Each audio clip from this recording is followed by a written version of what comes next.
הדרשה. איפה שהיא? זה אני, עדי וברוכים הבאים. היום אני חוגג 13 שנים.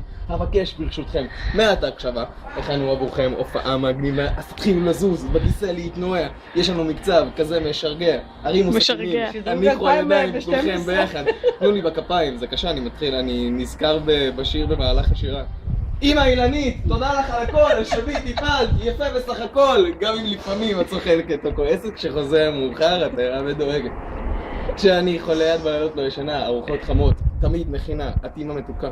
כל האמהות. הנה אני שולח לך מיליון שיקור. איזה חמוד. מה עוד?